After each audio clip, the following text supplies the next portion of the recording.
There are moments in life when a joke turns into something else, something darker, something irreversible. I used to believe that laughter was the glue of a strong relationship, that a little teasing, a few pranks here and there, could bring two people closer.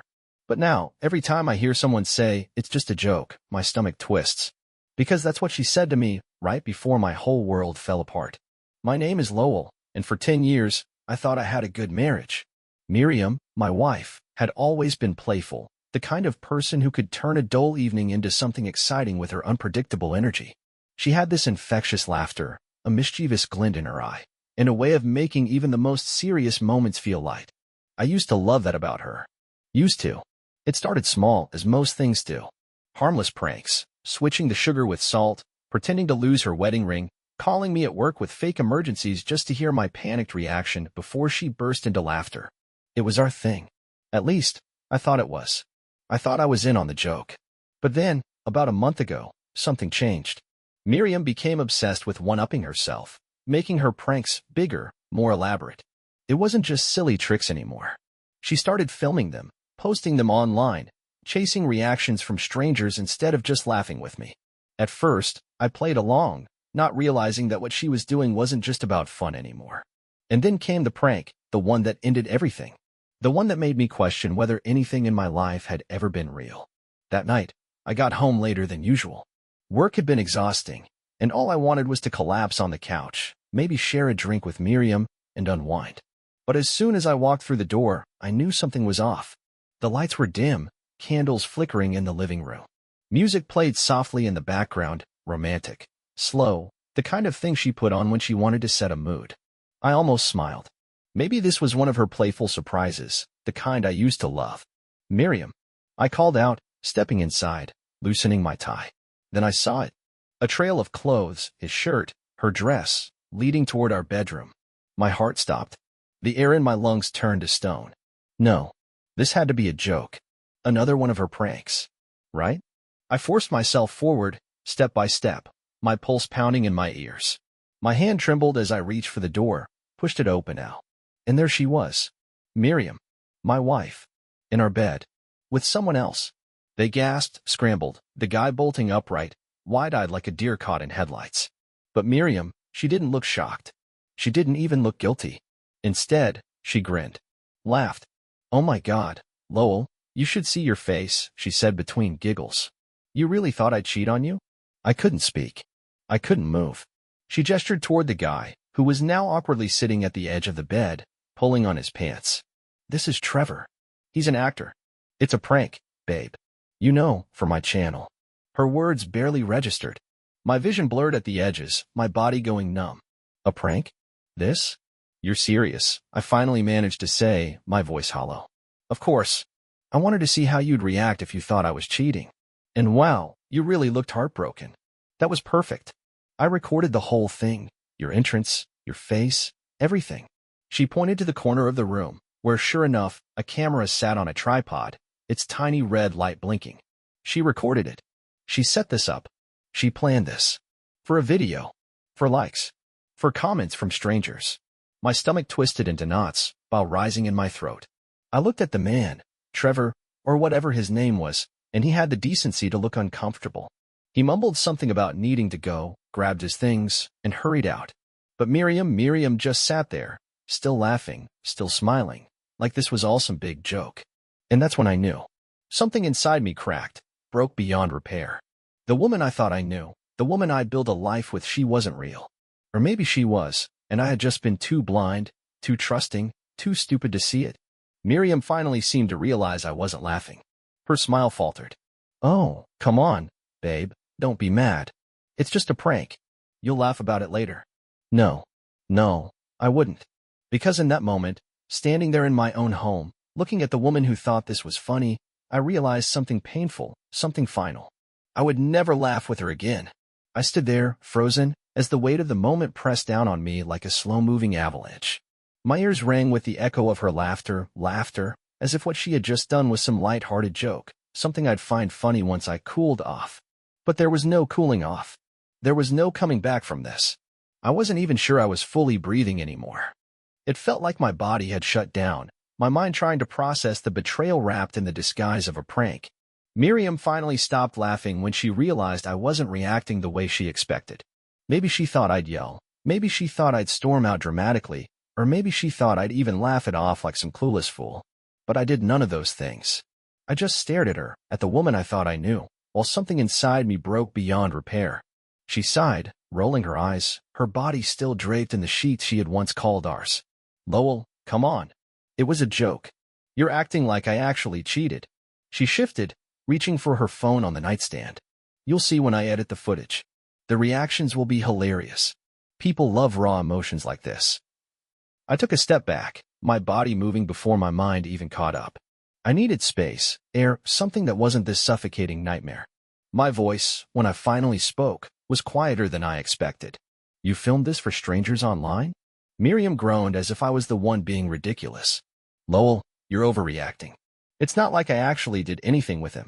It was just a setup. And look at the content we got. Your reaction was priceless. She smirked. I mean, you looked like someone ripped your soul out. It was perfect. Perfect. That word hit me harder than anything else. She wasn't just dismissing my feelings, she was admiring the pain she had caused, relishing in the authenticity of my heartbreak because it would make good content. A video. A prank for her followers. And it was in that moment I realized how far gone she was. I turned and walked out. I heard her calling after me, but I didn't stop. My legs carried me through the hallway, past the framed photos of our so-called love, down the stairs, and out the front door. The cold night air hit me like a slap, shocking my system back to life. I barely made it to my car before my hands started shaking. I sat there, gripping the steering wheel, trying to breathe through the whirlwind of emotions threatening to consume me. I wasn't just angry, I was something deeper, something I couldn't even put into words. I had been humiliated. In my own home. By my own wife. And for what? Clicks? Views? Comments from strangers? I didn't even know how long I sat there, but eventually, my phone buzzed. A message from Miriam. Babe, you're being ridiculous. Come back inside. I stared at the screen, the words blurring as my vision burned. It was as if she was incapable of understanding the magnitude of what she had done. As if she truly believed this was something that could just be laughed off, like all the stupid little pranks before this. But this wasn't like before. I turned my phone over, screen down, as if that would block out everything, her words, her betrayal, the sickening realization that I had spent years loving someone who saw me as nothing more than entertainment. Minutes passed. Maybe hours. I didn't know. But at some point, I started my car and drove. I didn't know where I was going. I just knew I couldn't be there. I ended up at a motel just outside town, a cheap, run-down place with flickering neon lights that buzzed faintly in the night air. The room smelled like stale cigarettes and regret, but it didn't matter. It was better than home. I threw my keys onto the table and collapsed onto the bed, staring at the ceiling as exhaustion settled deep in my bones. Sleep didn't come easy. Every time I closed my eyes, I saw her face, heard her laughter, replayed that moment over and over in my head like some sick, looping nightmare. But worse than that was the gnawing feeling in my gut, the realization that this wasn't just a bad night. This was the end of something. I didn't know what my next step was. Divorce? Separation? Could I even look at her again without feeling the weight of that betrayal? I didn't have the answers. All I knew was that something inside me had changed forever. The motel ceiling was a dull shade of yellow, cracked in places, stained with the kind of neglect that told 1,000 untold stories. It was a place for people who needed to disappear for a night, a refuge for those escaping something or someone. And here I was, lying in a stiff bed that smelled of old linen and air freshener, staring at that ceiling as if it held some kind of answer. But there was no answer. Just the same hollow feeling gnawing at me. I had been married to Miriam for nearly a decade. 10 years of laughter, shared secrets, quiet mornings with coffee, and inside jokes. It wasn't supposed to end like this. It wasn't supposed to feel like some stranger had taken over my wife's body and mind. Yet, when I replayed the moment in my head, I couldn't deny the truth. She had looked at me like I was nothing more than content. Like my heartbreak, my pain, was entertainment. I pulled out my phone. 27 missed calls. A dozen texts.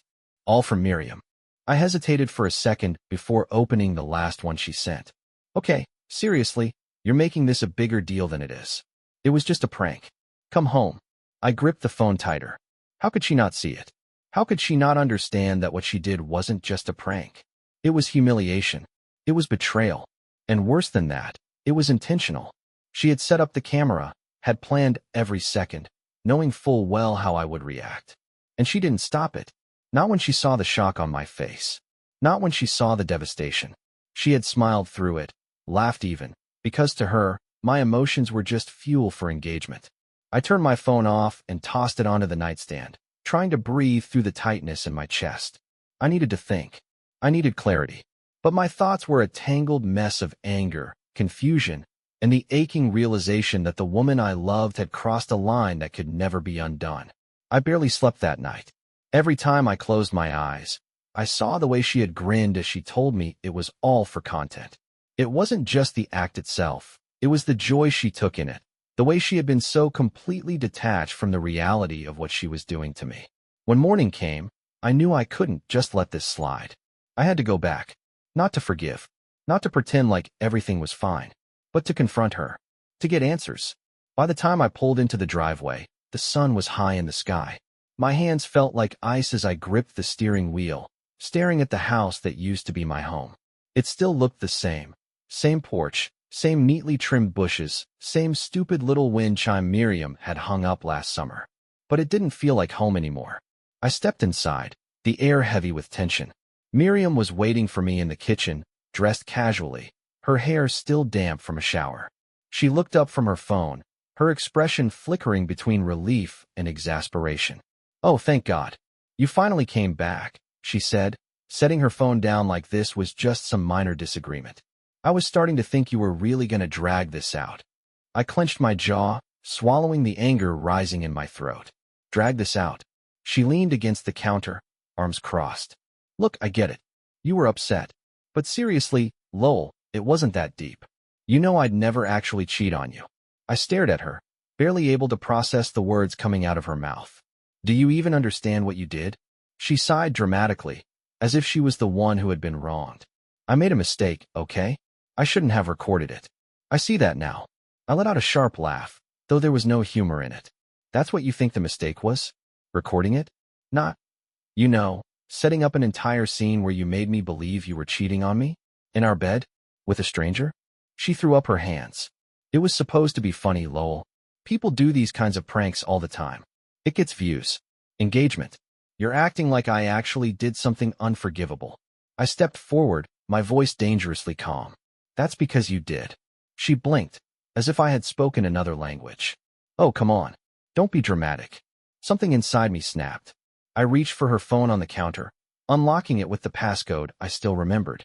My fingers moved on their own, pulling up her video drafts. And there it was. The video of last night. The footage of me walking into our bedroom, my face shattering in real time. She had saved it. I turned the screen toward her. "You still have this." Her face paled slightly, but she recovered quickly, reaching for the phone. "I was going to delete it." I pulled it back. "No, you weren't." She exhaled sharply, irritation replacing whatever guilt she had been faking. "What do you want me to say, Lowell? That I made a bad call?" "Fine. I made a bad call. But I'm not going to sit here and act like you're some helpless victim. It was a joke. You're overreacting." I stared at her, feeling something shift inside me, something final. I had been holding on to some small, desperate hope that she would realize the weight of what she had done. That she would look at me and see me, not as content, not as a reaction to be recorded, but as her husband, as a human being. But all I saw in her eyes was frustration, like I was an inconvenience. I slowly set her phone back on the counter, my voice quiet when I spoke. "I'm done, Miriam." She blinked. "Done with what?" I swallowed the lump in my throat. "With this. With you. With us." A sharp laugh burst out of her. "Oh, come on. You're really going to throw away our marriage over this?" I met her gaze, unflinching. "No, Miriam. You did that." The smug confidence wavered in her expression. "You're serious?" I nodded. For the first time, I saw real fear in her eyes. Not fear of losing me, I realized, but fear of losing control. She had always been the one calling the shots, the one pulling the strings. And now, she was watching the ground crumble beneath her feet. She took a step closer, her voice softer now, coaxing. "Lowell, we can talk about this." I stepped back. "No, we can't." Her face twisted in frustration. "You're just gonna run away? Like a coward?" I turned, walking toward the front door. "No, Miriam. I'm just finally waking up." And with that, I walked out for the last time. I didn't drive straight to a lawyer's office. I didn't go to a friend's house to vent. I just drove. For hours. The road stretched ahead of me, endless and quiet, while my thoughts twisted into something tangled and suffocating.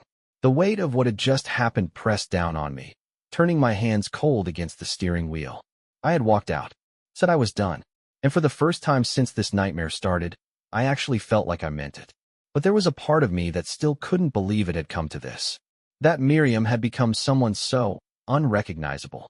I kept replaying her reaction over and over again. How she had laughed, how she had smiled while watching my heart break, how she had recorded it without a shred of remorse. It wasn't just that she had done something cruel. It was that she had enjoyed it. That realization sat in my chest like a stone. I finally pulled over at some roadside diner, the neon sign flickering against the deepening twilight. The place was nearly empty, save for a waitress who looked like she had seen too many long nights and a guy at the counter nursing a coffee like it was the only thing keeping him tethered to the world. I slid into a booth, staring blankly at the laminated menu without actually reading it. A cup of coffee appeared in front of me before I even asked for it. The waitress, a woman in her late 50s with tired eyes but a kind smile, gave me a knowing look. "You look like someone who needs it." I forced a chuckle, though it sounded hollow. "That obvious, huh?" She shrugged, wiping down the table next to me. "You'd be surprised how many men come through here looking like the world just kicked them in the gut." I stared at the coffee, the steam curling upward, and exhaled slowly. Yeah, that sounds about right. She didn't ask me what happened. Maybe she'd seen enough men like me to know that some wounds don't need salt rubbed in them. Instead, she just gave me a small nod and walked away, leaving me alone with my thoughts. I should have been thinking about the next step. About what now? About where I would go, what I would do, how I would untangle myself from a life I had spent years building. But all I could think about was her. The way she had called me a coward. The way she had tried to gaslight me into believing I was the problem. That I was overreacting. And that's when it hit me. She wasn't just someone who had played a cruel joke. She was someone who had been like this for a long time. I had just been too blind, or maybe too in love, to see it. I thought back to all the little things, the small, seemingly insignificant moments that I had brushed off over the years. The time she had joked at my expense in front of friends, making me the punchline of her stories. The way she had dismissed my feelings whenever I was hurt, always spinning it back on me, making me feel like I was being too sensitive. The way she had slowly shifted her priorities away from us and toward her followers. How had I not seen it before? I took a slow sip of coffee, my grip tightening around the mug. This wasn't just about the prank. This was about everything. Miriam had been testing my boundaries for years, seeing how much she could push before I finally snapped. And I had let her. I had been so desperate to keep the peace, to make her happy, that I had ignored the growing pit in my stomach. I had told myself that every little humiliation was just a joke, that every dismissive comment was just her being playful. But last night, that had been the final test. And this time, I had finally broken. I ran a hand over my face, exhausted down to my bones. I knew what I had to do. I had to end it. Completely. No second chances, no reconciliation, no drawn-out fights. Just done. But I also knew Miriam wouldn't let go that easily. She had always been the one in control, the one who dictated the narrative. And now that I was taking that away from her, she wouldn't go quietly. My phone buzzed on the table. I didn't even have to look to know it was her. But something in me snapped, and I picked it up anyway, swiping the screen open to read the latest message. "You seriously need to stop being dramatic. You're embarrassing yourself. Just come home and let's talk." I stared at the words, feeling an anger I hadn't let myself acknowledge before now. She wasn't sorry. She wasn't even trying to be sorry. She was mocking me, belittling me, again. And suddenly, for the first time in years, I didn't feel weak. I didn't feel like the fool in her game. I felt free. I typed out a single response. "We're done." Then I blocked her number. I set the phone down, exhaling slowly. My hands weren't shaking anymore. This was it. The beginning of something new. Something without her. And for the first time in years, I felt like I could finally breathe. The drive back to town was different. There was no anger fueling me, no frantic need to escape. I had already left. I had already made my decision. Now, it was just about following through. The cold morning air crept in through the cracked window, and for the first time in what felt like years, I actually felt it. I had been walking through life numb for so long, ignoring the signs, pretending I was fine. But now, with every mile that brought me closer to what came next, I felt more awake than I had in years. Blocking Miriam's number should have given me some relief, but I knew it wasn't over. Not with her. She wasn't the kind of person to let go without a fight, not because she cared about me, but because she hated losing. And I wasn't just her husband. I had been her audience, her content, her punchline. And now, she had lost control of the story. As I pulled up to the house, my stomach twisted, but it wasn't fear, it was resolve. I wasn't coming back to negotiate or argue. I was coming back to get my things and leave. For good. The house looked exactly the same as when I had left it, but it felt different. Maybe it was me. Maybe I was just finally seeing it for what it really was, just a building. Not a home. Not anymore. I stepped inside, half expecting Miriam to be waiting for me, arms crossed, already poised for another argument. But the house was eerily quiet. Then I saw the camera. It was set up in the living room, positioned perfectly to capture the entrance. A chill ran down my spine. She was recording. Again. I exhaled slowly, shaking my head as I walked past it, ignoring whatever ridiculous plan she had in store. I wasn't playing her game anymore. I headed upstairs, grabbed a suitcase, and started packing. Footsteps echoed from the hallway. I didn't even turn around when she spoke. So that's it. Miriam's voice was calm. Too calm. I zipped the suitcase. Yeah, that's it. She let out a short, humorless laugh. Wow, you're really gonna throw everything away over a joke. I turned to face her, finally looking her in the eye. It wasn't a joke. It was humiliation. And the worst part? You enjoyed it. Her face flickered, something between frustration and calculation.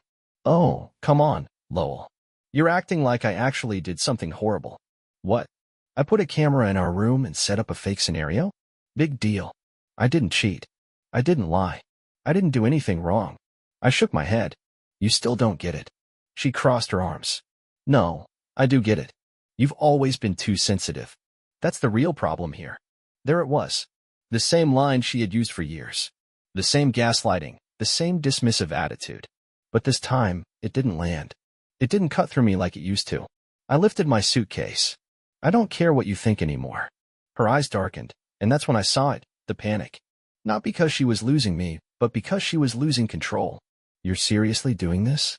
I already did. She scoffed, shaking her head. You think you're going to be happy without me? You think you'll find someone else who puts up with you? I paused at the top of the stairs, turning back just once. I don't need someone to put up with me.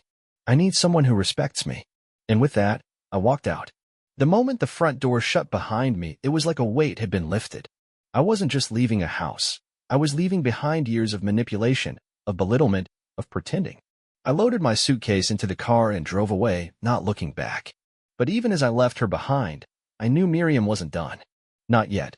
I woke up the next morning feeling lighter than I had in years. It was strange, technically. My life had just fallen apart, yet for the first time in a long time, I wasn't suffocating under the weight of it. I sat in the small guest room Eli had set up for me, staring at my phone. Dozens of missed calls. Messages from people I hadn't heard from in months. I didn't even need to check to know what they were about. Miriam had always been vocal, and now that I was out of the picture, I had no doubt she was controlling the narrative. I hesitated before finally opening a message from Corey, a mutual friend. Hey man, hope you're doing okay. Just a heads up, Miriam posted something about you. People are talking. Might want to see for yourself.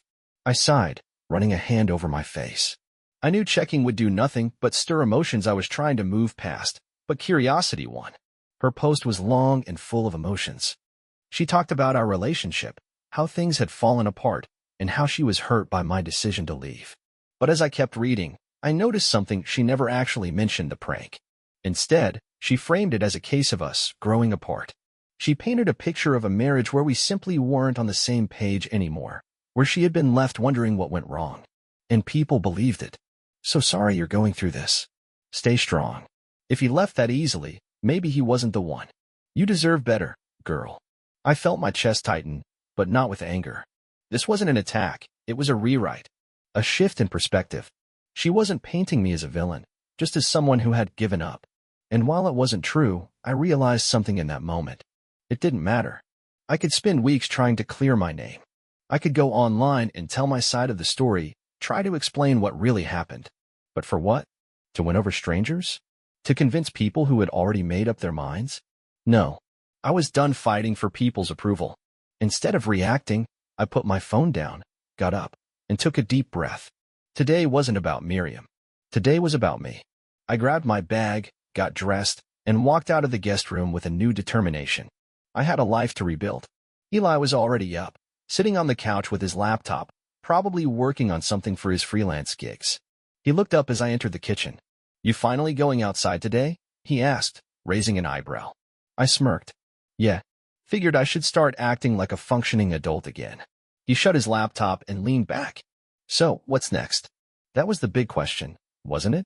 What did I do now? My entire life had been tied to Miriam for the past decade. Now, I had to figure out who I was without her. "I need to find a place," I said finally. "A real one, not just a motel or your couch." Eli nodded approvingly. "Smart. Need help?" I exhaled. "Probably." The next few days were a blur of apartment hunting, paperwork, and job applications. I realized how much of my life had been built around the idea of us, instead of just me. Even little things, like choosing furniture or deciding where to eat, felt unfamiliar. But in a way, it was freeing. For the first time in years, every choice I made was my own. Meanwhile, Miriam's online presence took a turn. She posted less frequently, and when she did, the energy wasn't the same. She was clearly trying to move on, just as I was. I thought about reaching out, maybe for closure. But then I realized I didn't need it. Closure wasn't something another person gave you. It was something you decided for yourself. And I had already made my decision. I was done looking back.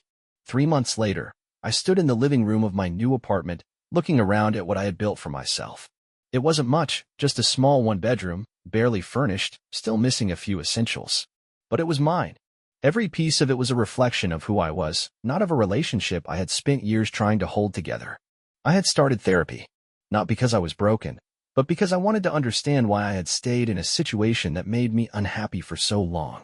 I had started reconnecting with old friends, making up for lost time. And most importantly, I had started living again. One evening, as I sat on my balcony, watching the sun set over the city, my phone buzzed with a message. From Miriam. I hesitated for only a moment before opening it.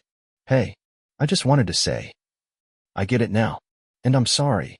I stared at the message for a while, feeling nothing but a quiet sense of peace. There was no anger left, no resentment, no need for a response. I locked my phone, set it aside, and leaned back in my chair. For the first time in a long time, I wasn't waiting for the next argument, the next misunderstanding, the next thing to go wrong. For the first time in a long time, I was free.